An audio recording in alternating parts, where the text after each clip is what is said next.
मकानी चूंडू सुभाणे कराइण जो हुकुम। इस्लामाबाद हाई कोर्ट चूंडू मुलतवी करण खिलाफ पीटीआई ऐं जमात इस्लामी जी दरख़्वास्तुनि ते महफ़ूज़ कयल फ़ैसिलो ॿुधाए छॾियो। अदालत इलेक्शन कमीशन जो मकानी चूंडू मुलतवी करण वारो नोटिफिकेशन कल अदम करार ॾींदे चयो त शेड्यूल मूजिब 31 तारीख़ ते मकानी चूंडू करायूं वञनि। वफ़ाक़ी हुकूमत खे बि इलेक्शन कमीशन सां मुकमल सहकार करण जी हिदायत। अदालती फ़ैसिले बाद इलेक्शन कमीशन जो हंगामी इजलास, चूंडुनि जी तयारी ऐं हाई कोर्ट जे फ़ैसिले जो तफ़सीली जाइज़ो।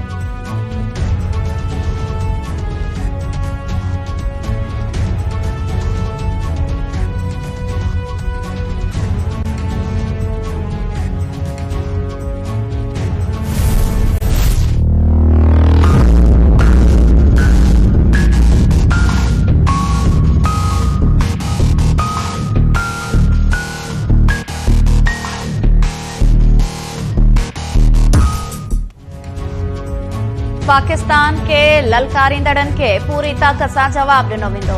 क़ौमी मफ़ादनि ते का बि रहड़ अचण न ॾींदासीं ऐं नई क़ौमी सलामती जे तसवुर खे नुक़सान पहुचाइण जी इजाज़त ॾिनी वेंदी। वज़ीर आज़म शहबाज शरीफ़ जी सदारत हेठि थियल क़ौमी सलामती कमेटी जे इजलास जी पधिराई जारी।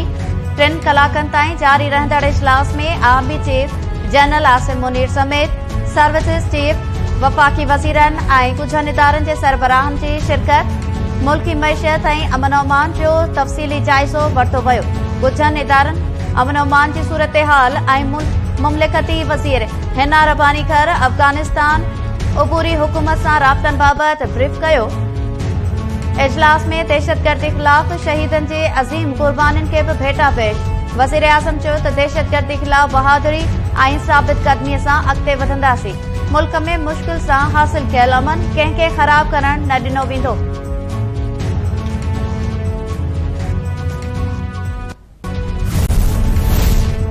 कानून वारे वफ़ाक़ी वज़ीर सेनेटर आज़म नज़ीर तारड़ टेक्नोक्रेट्स हुकूमत जे क़याम खे गैर आइनी करार ॾेई छॾियो। इस्लामाबाद में मीडिया सां ॻाल्हाईंदे आज़म नज़ीर तारड़ चयो त असेंबली टोड़ण जी सूरत में 60 ॾींहनि अंदर इलेक्शन थियण लाज़मी आहे। आइन में टेक्नोक्रेट्स हुकूमत जी गुंजाइश नाहे। पीपल्स पार्टी अॻवान रज़ा रब्बानी बि ड्रिघे मुदे लाइ टेक्नोक्रेट्स जी हुकूमत जी मुखालफ़त कंदे चयो आहे त निगरान हुकूमत टेक्नोक्रेट हुकूमत आई त मज़ाहिमत कंदासीं। आइन मूजिब असेंबली टुटण या मुद्दो पूरो थियण ते निगरां काबीना ठहंदी आहे।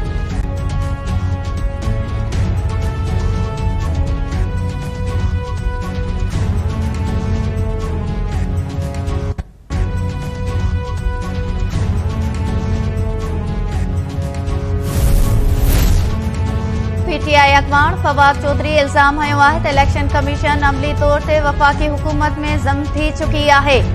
पाकिस्तान में रिथाबंदी तहत जमहूरियत खे मुकमल तौर ते ख़त्म कयो पियो वञे। ट्विटर ते बयान जारी कंदे फवाद चौधरी चयो त पहिरियां बुनियादी हक़ मुअतल कया विया, हाणे इदारनि खे ख़त्म कयो पियो वञे। इलेक्शन कमीशन ऐं संदसि साथी पाकिस्तानी अवाम जा विलन आहिनि।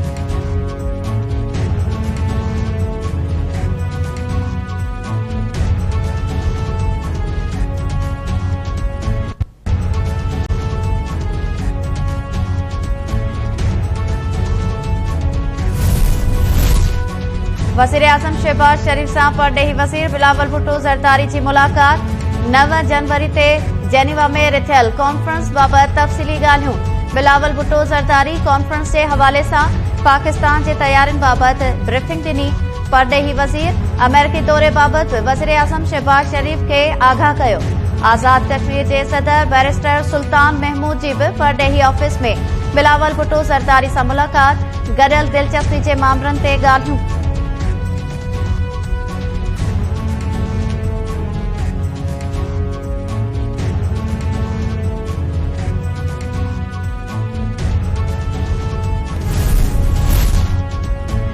सिंध हुकूमत एंटी करप्शन जे चेयरमैन मोहम्मद नवाज़ शेख खे उहिदे तां हटाए छॾियो। 20 ग्रेड जो ऑफिसर उस्मान गनी सिद्दीकी एंटी करप्शन जो चेयरमैन मुक़रर। मोहम्मद नवाज़ शेख खे सूबाई इलेक्शन अथॉरिटी जो चेयरमैन मुक़रर कयो वियो।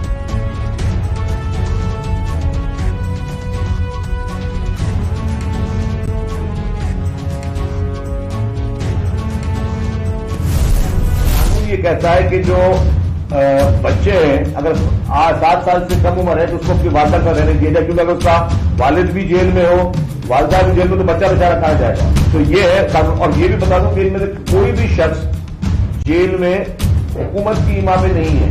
ये जब भी कोई इलीगल इमिग्रेंट होता है तो उसको पुलिस या FIA या बाकी इदारे जो है वो उनको गिरफ्तार करके लेके जाते हैं कोर्ट्स में। अदालतों के अहकामात पर ये लोग जो है वो बच जाते हैं। इनका कोई भी ऐसा जेल नहीं है जिसकी तस्वीर हो।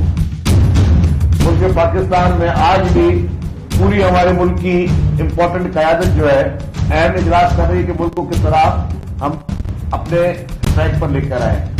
और उसी जगह पर वो शख्स आज उसने तो ऐलान किया कि सारे मुल्क में एहतजाज करो, धरने करो, मतलब वो पागल शख्स है, वो बेवकूफ शख्स है। वो पाकिस्तान का कभी साथी नहीं था, पाकिस्तान में हमदर्द नहीं था, उसको पाकिस्तान का कोई मोहब्बत नहीं है। सिंध सरकार कराची जे लांढी जेल में अफगान औरतूं ऐं ॿारड़ा क़ैद हुअण बाबति सोशल मीडिया ते ख़बरुनि जी तरदीद करे छॾी। सूबाई वज़ीर शर्जील इनाम मेमून चयो आहे त सिंध जे कंहिं बि जेल में अफगान ॿारड़ा क़ैद न आहिनि। गैर कानूनी तौर तरसियल माण्हुनि खे अदालती हुकुम ते जेल मोकिलियो वेंदो आहे। कैदी औरतुनि सां गॾु संदनि ॿारड़नि खे जेल में रखण जो कानून मौजूदु आहे।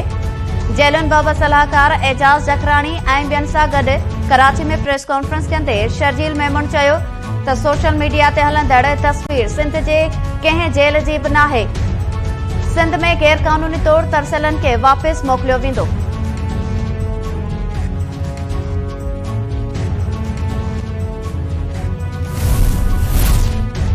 सिंध हाई कोर्ट सिंध हुकूमत खे मकानी चूंडुनि ताईं मुक़ररनि ऐं बदिलियुनि खां रोके छॾियो। चीफ सेक्रेटरी ऐं मकानी इदारनि वारे खाते जो सेक्रेटरी ज़ाती हैसियत में तलब। अदालत चयो आहे त 3 ॾींहनि अंदरि जवाब न आयो त सख़्त हुकुम जारी कंदासीं। इलेक्शन कमीशन जे वकील अदालत खे आगाही ॾिनी त सिंध हुकूमत मकानी चूंडुनि जे शेड्यूल जे ऐलान बावजूद मुक़ररियूं ऐं बदिलियूं कयूं। इलेक्शन कमीशन केतिरा ई ख़त लिखिया पर अञा ताईं अमल न थी सघियो आहे। सिंध हुकूमत चूंड कानून जी भञकड़ियुनि में मसरूफ़ आहे।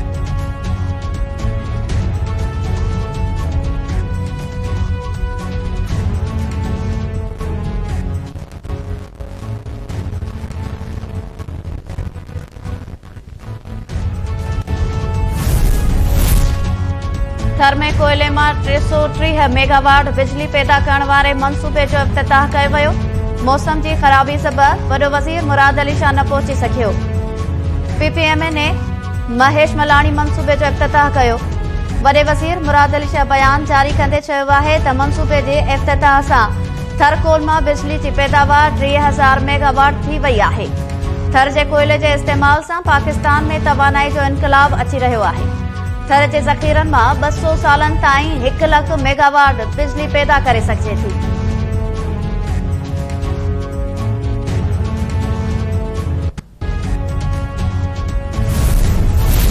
की धड़ों की बात की तो मैं इसमें ये बताता चलूँ, तब से मैंने इस मनसब पर अल्लाह ताला ने मुझे बिठाया है। मेरी ये कोशिश है कि मैं तमाम ही लोगों के दरमियान इत्तफाक और मोहब्बत पैदा करूँ। और ये जो लोग नाइत्तफाकियों की वजह से इस सूबे की, शहर की और मुल्क की तरक्की में रुकावट बन गए हैं, वो रुकावट दूर करें तो बिल्कुल ठीक है। इस पर कोशिश जारी है और इंशाअल्लाह अनकरीब सब लोग मिलजुल कर तमाम स्टेक होल्डर्स इस सूबे में, इस शहर में अपना काम करें।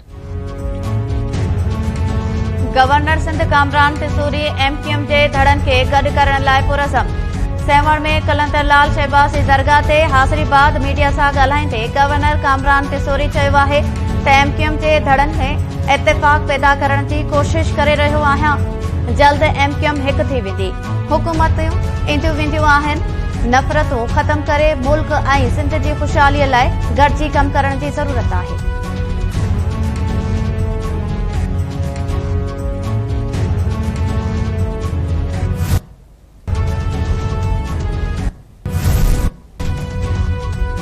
Sukkur Hyderabad motorway scandal case में गिरफ्तार 6 जवाबदारनि जी जुडिशियल रिमांड में 5 ॾींहनि जी वाद। सखर जे एंटी करप्शन अदालत anti corruption Naushahro Firoz police खां ईंदड़ ॿुधणीअ ते पको चालान पेश करण जो हुकुम ॾेई छॾियो। जांच ऑफिसर अदालत खे ॿुधायो त जवाबदारनि खां जांच हली रही आहे। उबूरी चालान पेश करे चुका आहियूं। जांच मुकम्मल करे पको चालान जल्द जमा करायो वेंदो।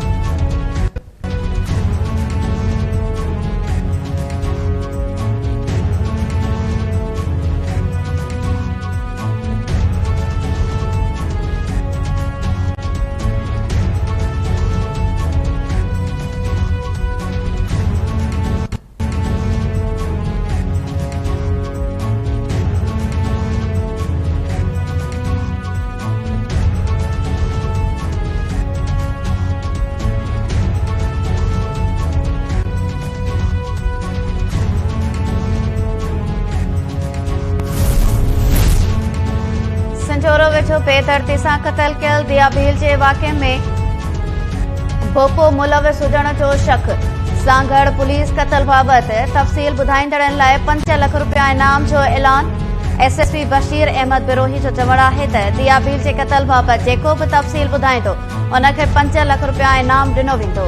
दिया भील जे क़तल जा तफ़सील ॾींदड़नि जो नालो बि राज़ में रखियो वेंदो। थी सघे थो त दिया जे क़तल में भोपा मुलविस हुजनि, उन बाबति जांच कई पई वञे। पुलिस क़तल जे शक में मक़तूला दिया जी भेण खे बि गिरफ़्तार करे वरितो।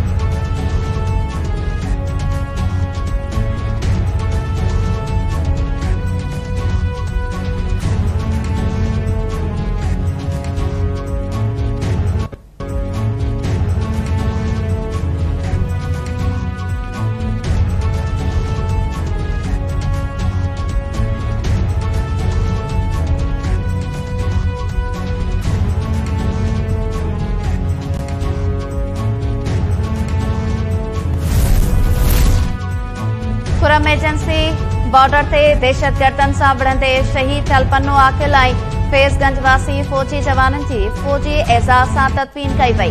फैज़गंज वासी सूबेदार शुजा मोहम्मद शर जी जनाज़े नमाज़ में फौजी ऑफिसर्स ऐं वॾे अंग में इलाइक़े वासियुनि जी शिरकत। शहीद जो मढ़ फौजी एज़ाज़ सां मिटी मां हवाले कयो वियो। पन्नो आकिल वासी फौजी जवान हाफ़िज़ अब्दुल रहमान जुनेजो जी बि अबाणे कब्रिस्तान में फौजी एज़ाज़ सां तदफ़ीन कई वई।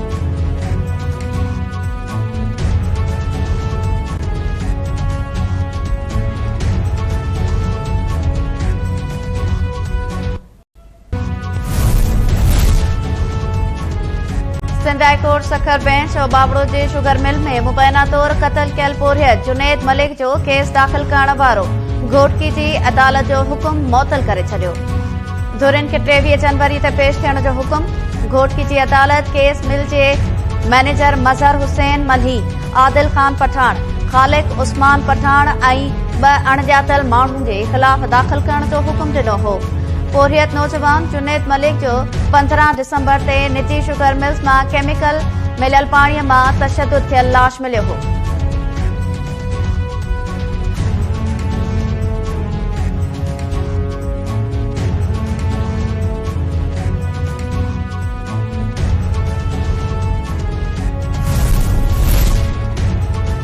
साले पट वेझो घर जी छित करण सबबि घर धणी फोत, संदसि घरवारी ज़ख़्मी थी पई।